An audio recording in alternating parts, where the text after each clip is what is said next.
गांधी जयंती केवल एक जन्मदिन का उत्सव नहीं बल्कि एक ऐसी यात्रा की याद है जिसने पूरे राष्ट्र को जगाया।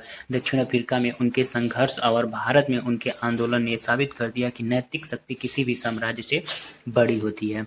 2 अक्टूबर 1869 को पोरबंदर गुजरात में जन्मे मोहनदास करमचंद गांधी को उनके माता पिता से सत्य, त्याग, सहिष्णुता के संस्कार मिले। बचपन में श्रवण और हरिश्चंद्र की कहानियों ने उनके अंदर नैतिकता और ईमानदारी की गहरी नींव रखी। अब बात करते हैं उनके दक्षिण अफ्रीका में सत्याग्रह का जो प्रयोग उन्होंने किया था। तो 1893 में दक्षिण अफ्रीका की एक ट्रेन से निकले जाने की घटना से उनके जीवन की दिशा बदल दी। यही उन्होंने नस्ली भेदभाव के खिलाफ पहला संघर्ष छेड़ा और 1906 में ट्रांसवाल में पहला सत्याग्रह आंदोलन शुरू किया। दक्षिण अफ्रीका उनके लिए एक सत्याग्रह प्रयोगशाला बन गया। भारत में स्वतंत्रता आंदोलन का नेतृत्व पहला आपका उसमें चंपारण 1917 में बिहार के चंपारण में नील किसानों के शोषण के खिलाफ गांधी का पहला सत्याग्रह सफल रहा। यहीं से उनका राष्ट्रीय राजनीति में प्रवेश हुआ।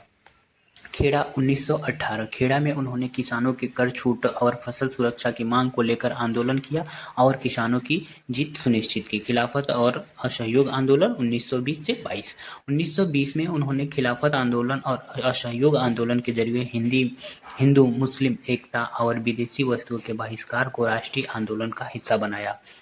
कांग्रेस अध्यक्षता 1924 के बेलग्राम अधिवेशन में गांधी ने एकमात्र कांग्रेस की अध्यक्षता की और संगठन को नई दिशा दी। सविनय अवज्ञा आंदोलन 1930 में दांडी मार्च ने स्वतंत्रता संग्राम को नया शिखर दिया। नमक कानून तोड़कर उन्होंने साम्राज्य को सीधी चुनौती दी। गांधी इरविन समझौते और गोलमेज सम्मेलन 1931 में गांधी इरविन समझौते के बाद कैदियों को रिहा किया गया और गोलमेज सम्मेलन में राजनीतिक राहत की उम्मीद जगी। ठीक है। भारत छोड़ो आंदोलन 1942 में गांधी ने करो या मरो का नारा देकर पूरे देश को आंदोलन में झोंक दिया। ब्रिटिश शासन हिल गया और स्वतंत्रता का रास्ता खुलने लगा।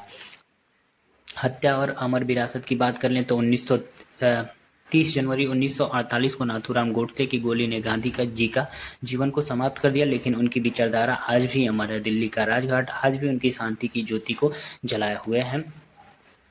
सत्य और अहिंसा आज भी वैश्विक शांति का मार्ग है। सादगी और स्वावलंबन आज के अस्थायी विकास का आधार है और नैतिक राजनीति ही लोकतंत्र को सशक्त बना सकती है। गांधी के विचार समय से परे हैं, आज भी उतने ही प्रासंगिक हैं। मिलते हैं नेक्स्ट वीडियो में, तब तक के लिए बाय बाय दोस्तों।